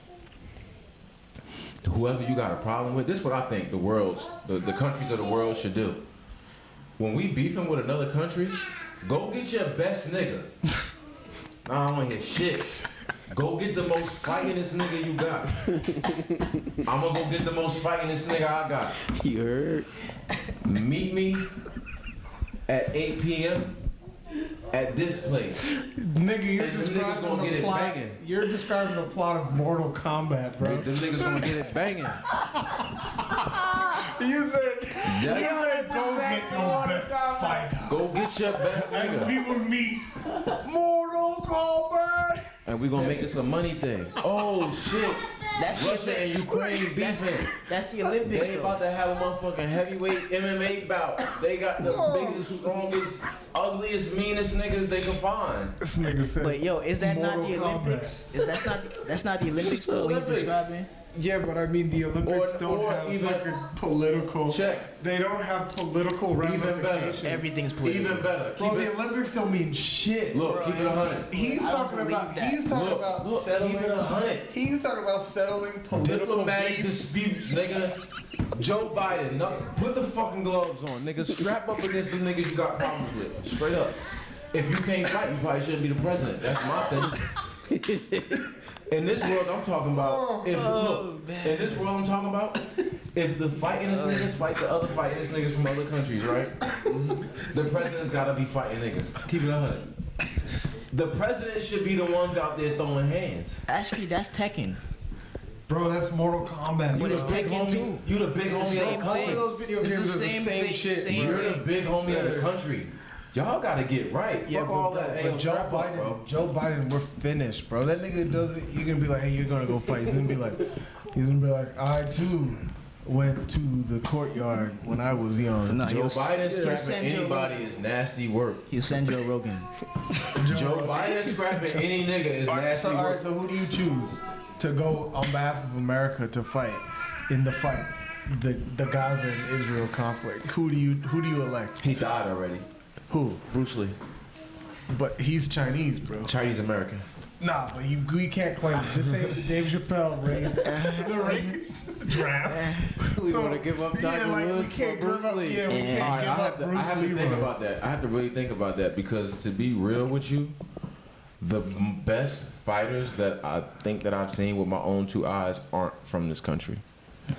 You gotta pick an American though. I know. So who you picking? He's black. Who? Okay. I don't know. He's So black. you I'm just thinking about it. automatically it's like we're It picking has a to be a black black dude. dude. It has to be a black dude. But how do you If know it's- that the best fighter isn't like a Korean dude that's been here for like 2 generations? Does that he counts? Yeah, I mean of course. He, Like oh, as so long- he has to be American born. It's gotta be. He yeah, doesn't you gotta- have to yeah. be okay. You gotta be. You gotta have an American American is not passport. even an ethnicity. You gotta have an American passport. Shit is not an ethnicity. It's literally a fucking. It's a nationality. It's a nationality, but it's It not is a nationality. But all right, so boom, he has to be an American national. He has to be born here. Yeah, got to. I don't know. I And don't it's know. an MMA fight. It's not a It's boxing MMA. match. Yeah, it's Because MMA. that's really only fair. Because I mean, yeah, We talking about war. Bro, We talking about war, bro. We talking Bro, about like yeah, beefing right. between countries. Yeah, Hands and feet is. it's Mortal permitted. Kombat, bro. Facts. Yeah, it's Mortal fight to the death. It's a fight to the death. Yeah. Yeah. I don't Who know. do you choose? I don't know. It depends. It depends. Cause like I like Israel Adesanya. I like him. He's Nigerian, bro. He's not American? He's No, Nigerian, bro, he's bro. Nigerian. And if he's not choosing Nigeria, he's gonna choose New Zealand. He's a New Zealand citizen. Who's and he's American also that fights good as hell? John That's- Jones. John Jones. Michael John J. Bones Jones. Michael J. White. Michael J. White. Michael J. White. Spawn. Yes. I never seen him really fight. I heard he was. We'll talk later. Guys, stop. No. Hold on.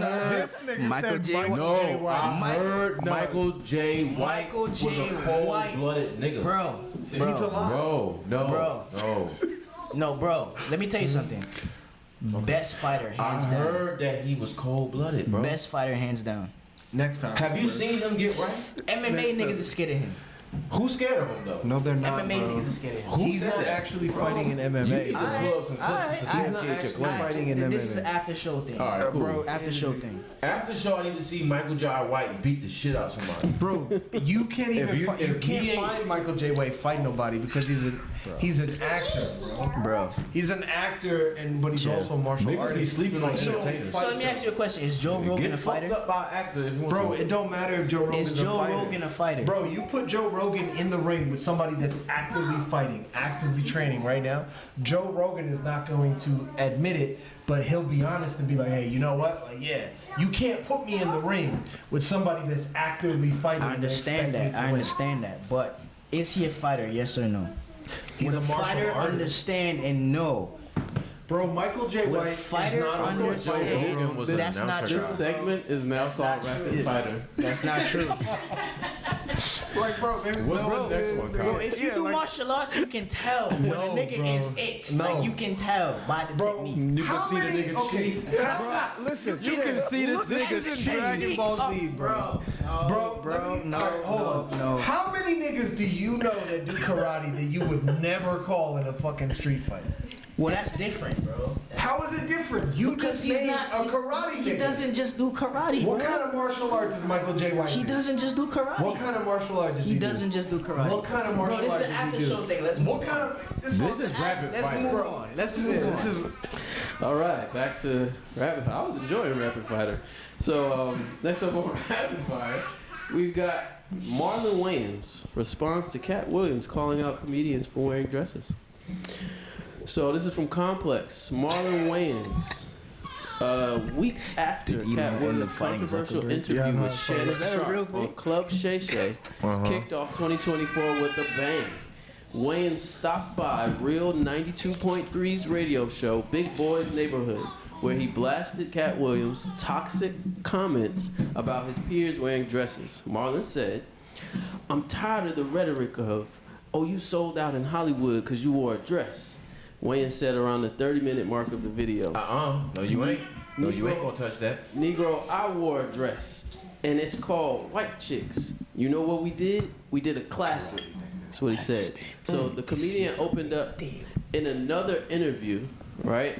I believe like a year or so ago, about his trans son, right? So Marlon Wayans has a son Oh, it's that's touching. transitioned from a woman into a man, right? And he discussed the How whole old is painful this guy? journey of it, and at length during the Let me appearance ask you on a the question. Breakfast Not Club. that it matters. Did his son transition before or after White Chicks? Just want to know. After. After? Okay, I just wanted to know. Yeah. It doesn't mean anything. I'm just wondering. In that interview, he said, "I have a daughter that transitioned into a son."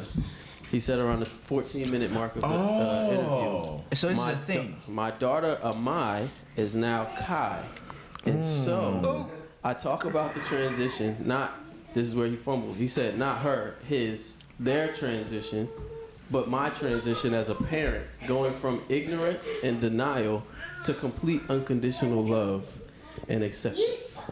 Yeah. So some complex things going on with Marlon Wayans. Sounds like he's just trying to justify his bullshit because he know he fucked up. He know he fucked up royally. He's trying to justify it. Damn. But yeah. I mean, and the His my microphone off. the thing is this is that like what I find interesting about the whole transgender and all of that, the argument, I'm a woman, but I'm really a man. I'm a woman trapped in a man's body, and I'm a man trapped in a woman's body, and the non-binary, all that kind of nonsense. The interesting thing about that is you find a lot of the older generation buying into it because they don't want to alienate their children, because they don't want blood on their hands to say that they told their child that they're doing the wrong thing, and then when their child commits suicide, then they don't want those blood on their hands. They don't want the liability or the responsibility of feeling like their child killed themselves or they didn't love their child enough for their child to say like, hey, you know what? I have to support my child in everything that I do. From a parenting perspective, like, yes, of course, you are fulfilling the obligation of being a parent by submitting your, by supporting your child in every regard. But the problem is that there was certain shit that when you were growing up, you get your ass whooped for. Yeah, you got fucked up. For shit You got like that. fucked up for certain shit. Twice. Yeah. And at what Probably point more did than we that. start supporting and loving versus holding children accountable? These children need a good old fucking ass whooping because they're out here fantasizing on some bullshit, and they need to get their ass whooped, and they need to get Kellz's grandma that walked from one part of North Carolina Yup. to the other part of North Carolina That's to a come 2-hour and drive. whoop their ass. 2-hour She drive. walked a 2-hour drive. Goddamn. Damn. Slid on that. That's- To Think about come that. and whoop your ass to get you in line. Yeah. That's the kind of shit that we need. We need the revival of old school mentality, old school beliefs to come and whoop your ass and get you in line. Traditions. Because you out here on some bullshit and people want to say, hey, you know what? I support my parent and I'm going to unconditionally love my parent. You mean I'm child? gonna quote my dad. One time, my dad was arguing with me and my siblings, and he was talking about how ridiculous being gay is in America because I'm African, right? And he was talking about how ridiculous being gay in America is, right? I've never heard anybody say that being gay is ridiculous. It is ridiculous. That's hilarious. It is. And my dad said something. Why are you my dad gay? said- exactly. Why are you gay? Who says I'm gay? That is You are ridiculous. You are gay. Yeah, you are gay. You are gay. Yeah, and I'll never forget this. My dad said, if any of my children ever come to me and say, hey, Dad, I'm gay, my dad was like, I will kill you. My dad was like, I will kill you. And he meant it. I will And he take, meant I will, really- I will take your life. Yeah, and the thing is, I will this, take your life it's faster like- than you can blink. Exactly. And at the time, I was like, damn, I better not be gay. But then, as I'm thinking about it more and more, I'm like, you know Nigga what? said list of things to do. Go grocery shopping, do my laundry. Don't be gay. Don't be gay. But the thing is, Better not start. Better not fall in that gay shit you as guys is doing. I'm thinking about it more and more, I'm like, you know what? I'm like, that's the kind of shit these fucking kids need. We're gonna go in a time machine. We're gonna get my dad from 1994, and we're gonna get my dad to raise all of these motherfuckers up There's here. one thing you never do in your life. You shall never be gay. Never. Well, shit. So Marlon Wayans, get the fuck out of here, man. My hot take on it. This is really interesting because I got kids, right? And I've been asked this by their mom, my ex-wife, on probably. She asked I this love maybe the once fact or that It's you twice. said always the women. ex-wife. It's always the women who ask that kind Yeah, of because stupid shit.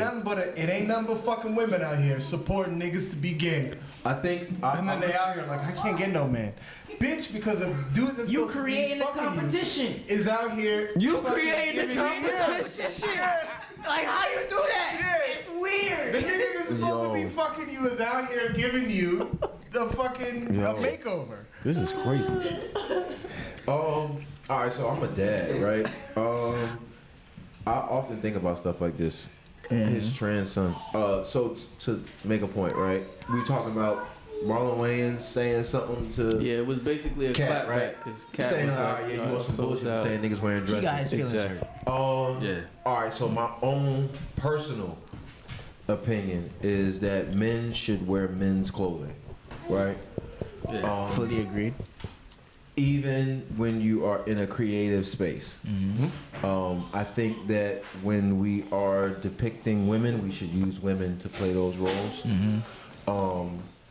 I do also feel like there is a very unreasonable amount of successful black actors that have worn a dress in a movie versus successful black actors that haven't. The only black actors that I can think of off the top of my head that are successful, relevant, and haven't worn a dress are Cat Williams, Denzel Washington, and Dave Chappelle. Samuel Jackson. Those Samuel Jackson, Samuel Jackson. And Don Cheadle. and Don Cheadle. Yeah. Okay, so we got 5 niggas. That's it. Michael J. White. Michael J. White. But I don't know. But when I say like successful, right? I'm thinking like on the successful in the sense of popularity. We'll say that. We're measuring success by popularity on this go round. So popular, relevant black actors that haven't worn the dress and that are rich. Those 5 guys. I could get why I'm a dad, right? So I find it weird. Like I think about that. Like, damn, what if my son grow up and be gay? What would I do? Niggas been asking that question since you was in elementary school. Nigga, like, what you gonna do if your son gay? And honestly, that's the game you play in place of what would you do for $1 million? What would you do if your son was gay, nigga? you're right. What you gonna do if your boy grew up and be gay? Yeah. What you gonna do if your daughter come and say that she like coochie, nigga? Now, like, if it was I only have sons. I have 3 boys.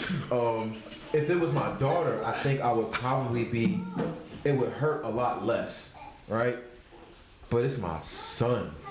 Like, I got boys, That's your legacy. right? You know, and it's It like don't matter if your daughter is gay or your son gay. Your shit's fucked up. no, I don't. I would prefer that my children are heterosexual so that we could continue to procreate and naturally procreate. Further the lineage. Yeah, like the old-fashioned way. Fucking. We do fucking around here. I don't even want to say old I'm a fashioned. nigga. I don't want to say old fashioned. I I'm a want to say nigga. the natural The natural way. way. What's the old-fashioned? Is another way that Nah, 'cause you how said- was bitches getting pregnant in the old-fashioned days?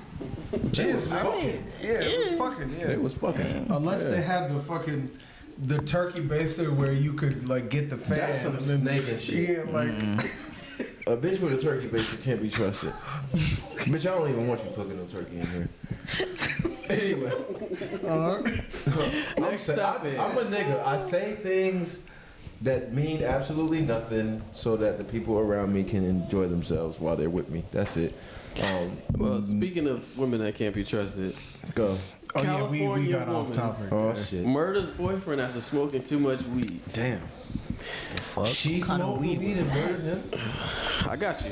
This is from CBS News.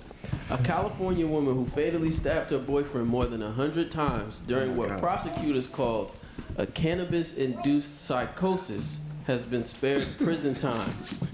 A judge ruled on Tuesday. She was freebasing. That wasn't no fucking weed. The decision, Weed don't make you kill people. the decision drew sobs of relief from the woman and a rebuke from the victim's father. Bryn Spetcher, 32, was sentenced Tuesday to 2 years of probation, according to Ventura County Superior Court records. Wait, what? Last month, she was convicted in the 2018 fatal stabbing of Chad O'Melia, a man whom she had been dating for several weeks, right? So on the night of the murder at O'Melia's apartment in Thousand Oaks, they took multiple hits from a bong loaded with marijuana. Police officers who responded hours later to the apartment found O'Melia lying in a pool of blood with Spetcher, and she was screaming hysterically with the knife still in her hands. Before officers could disarm her, she stabbed herself in the neck. Oh, And bitch crazy. officers had to use a taser and Can multiple we see a picture of this bitch? baton blows She's white. before they were able to spoiler disarm and subdue the woman. Yeah, she's white. No, she's white, bro. Oh, There's no way, bro. Bro, You think they're gonna let a black woman off? What's your name? Because you're the only white lady here. What's your name? Tiasa. Listen. Yo. Wait. Last piece of information. The victim's father said that the judge just gave everyone in the state of California who smokes marijuana a license to kill someone. Oh. Okay, so Wait, look, repeat Based on that court ruling, the father of the victim, right? He's saying that the judge basically just gave everyone in the state of California who smokes weed a license to kill someone. Dad, And you get hear off that? without Dad, prison time. Dad, you hear that? A nigga violate. Look, we not pink. So, no, he didn't give everybody in California a license that smokes marijuana a license to kill. Okay, so Tiaspa, right?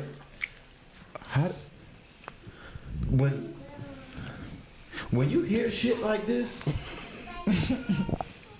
do you think to yourself too, like, oh, that's some white bitch shit? Or do you be like, I wonder who did that? Like, who would do such a thing? There's some white bitch shit. That's some white people shit? Okay. I mean, yeah, there's. Okay. I was just wondering because, like, when he said it, right, in my mind, I'm like, nigga, why you just tell me that? I been knew she was white when they said she was white. Yeah, I mean that's how. Like, look, but you know she's white. I knew she was Because white she when got they off. lied and said she was high Yeah. on weed.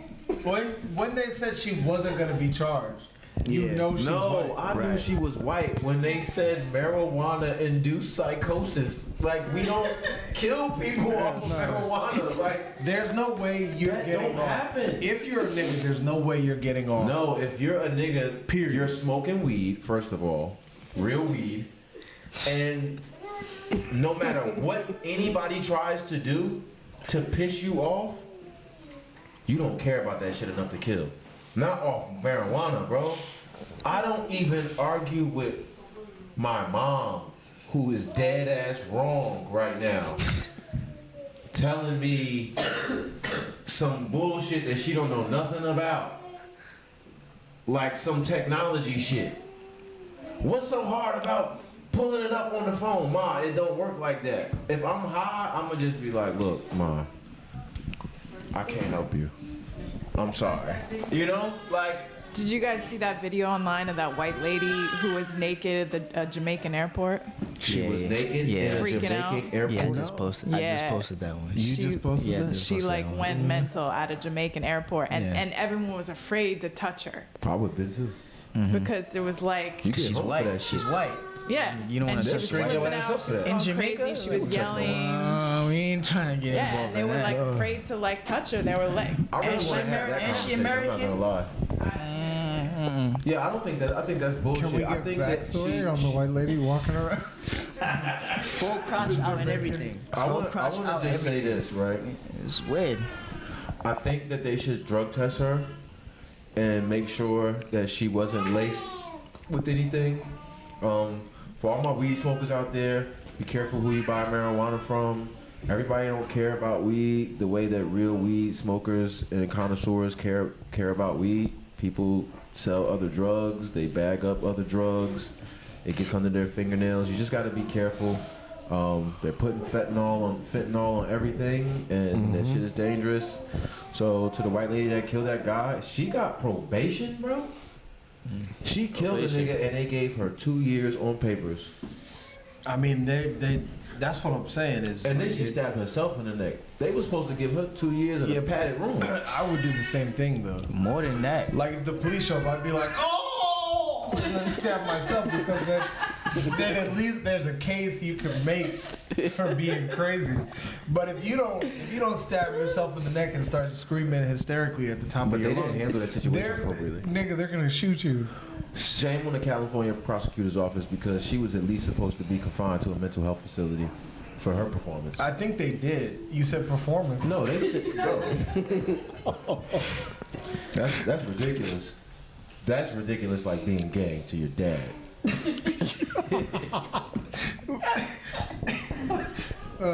Shout out to my dad. Shout out to his dad. Yeah, shout out because to my dad. He's absolutely Yeah. right.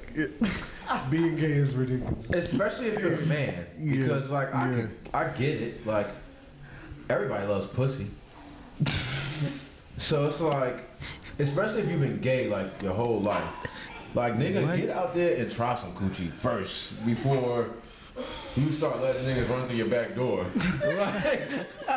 like that's crazy. Like, before you fun pack anybody's shit, you should at least try some coochie. Like, taste it. See what it smells like and stuff before you make that life-changing decision. That's heavy, man. Oh man! All You right. can't turn back. Kenny Bosch, what's the next time? Yeah. DeMarcus just said this is the top 5 episodes. Shout out to DeMarcus. He said that a long time ago. So, for this last one, right, we're only going to do one more. I'm going to give y'all the option, right? Mm-hmm. So, one is, I'm going to just give you the titles. Mm-hmm. And you can tell me which one. Transit worker, crypto pastor, or chain smoking runner. Chain smoking what? Chain smoking runner. I'm taking chain smoking runner Yeah, for chain 300. smoking runner sounds That great. sounds interesting. Okay, we go from smoking weed and murdering to people to chain smoking and running. I want to see if I go into a marijuana-induced psychosis and take somebody out. Oh, no, I don't. Let me see. Not here. You're not here. I smoked weed before I came here, and I'm still waiting on my I was just psychosis. saying, Kellz, you're setting up probable deniability. Yeah. Understood. I wasn't in my right mind.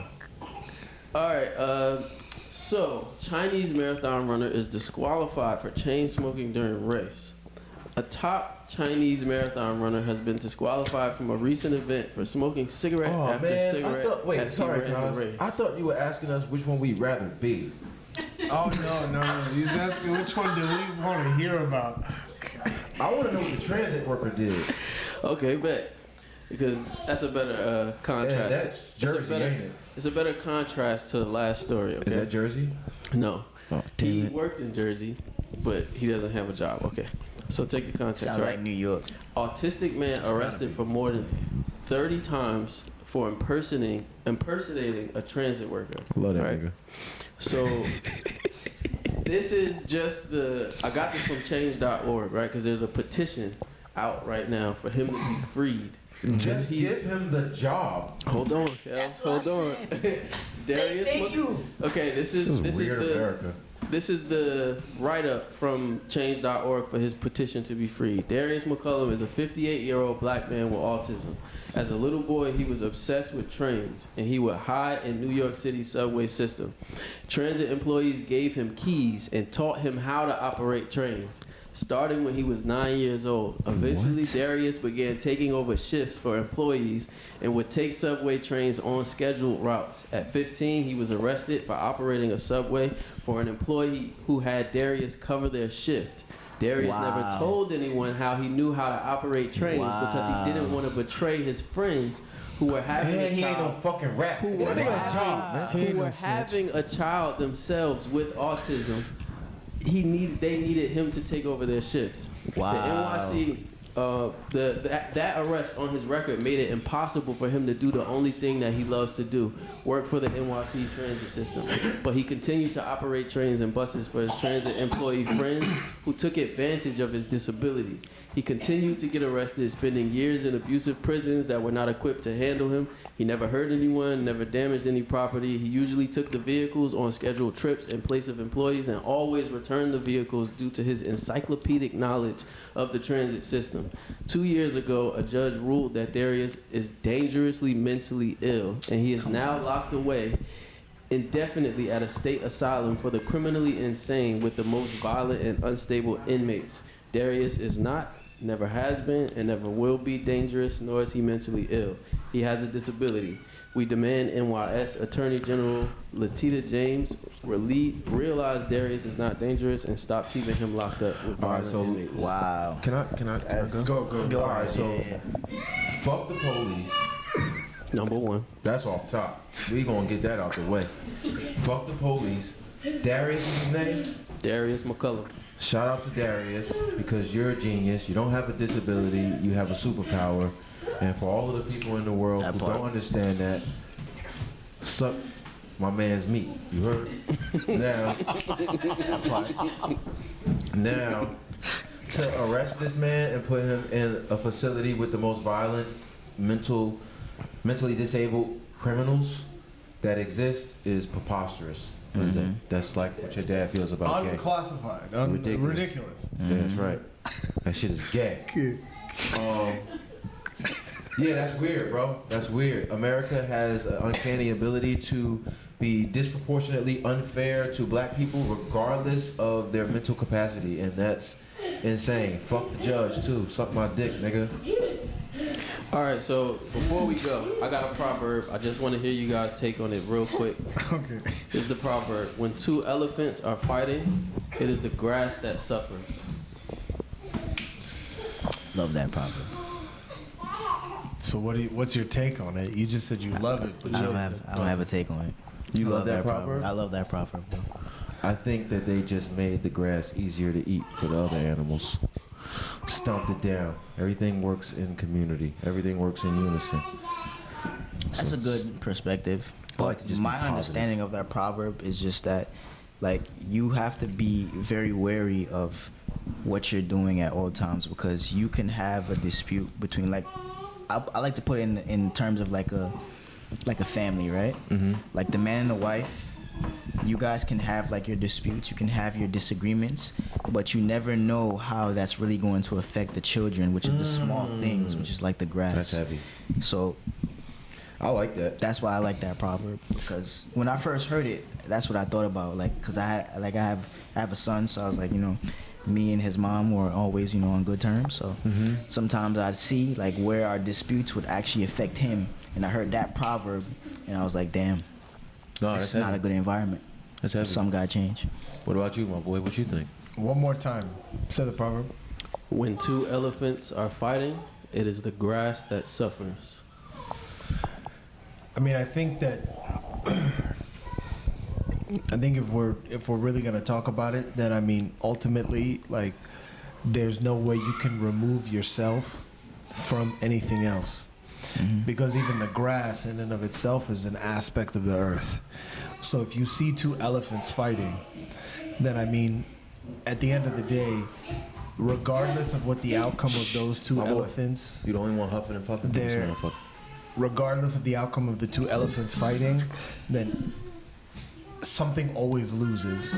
Something always ends up suffering as a result of any type of conflict. So I mean, I think it kind of shows that ultimately, no matter what we want at the end of the day, that, there's no way to divorce yourself from the other aspects of nature. So two elephants fighting will destroy something else in the process. Why they start fighting anyway? Because they remember everything. Nigga ain't forget he fucked his bitch. It's been another episode of the Gated Gates podcast. We appreciate you guys for tuning in. We'll be back with you guys next week. We very much appreciate Kellz for coming through. It's the Merlin, man. Please let people know where they can find you and some of the projects that you're working on and everything that you're doing and everything that you're involved in. All right, for sure. All right, yeah. You can find me on Instagram at KELLZ, M like Mary, ERLIN like nice, because I'm real good at rapping. Gift Wrap, the EP is out right now. Snack Raps is on the way. Snack Raps is a mixtape project that I put together, compiled of me rapping on a bunch of industry beats from different time frames. So I got some stuff from the 70s on there. I got some stuff from the 2020s on there. I got some stuff from the early 2000s, 2010s, and the 90s. We just kind of just touching different time frames and giving people, just my twist, my flavor on that. Snack Raps is on the way. That should be out. What's today? Today's the 26th. 26th. Today's the 26th. Snack Raps will be out sometime in February. So you guys keep looking for that. That'll be on SoundCloud, Audio Mac, all the stuff that ain't gonna charge me or take my shit down for rapping on other niggas' beats. Original music on the way. Gift Wrap 2. The album is coming. That'll be here summer of 24. So I just want people to look out for that. The single Keys Open Doors I'll be releasing really soon. There's a video coming behind that. Just tap in with me, man. I really have a lot of good things and interesting things to say. I'm here to provoke thought and teach people the lessons that I learned the hard way. So maybe your shit don't be as difficult as mine. I'm a nigga at the end of the day. That's all I got, bro. right. We appreciate you guys for tuning in. We'll be back with you guys next week. We hope you guys continue to tune in, and we'll see you guys until then. So Fazy, Good night. good night. That was.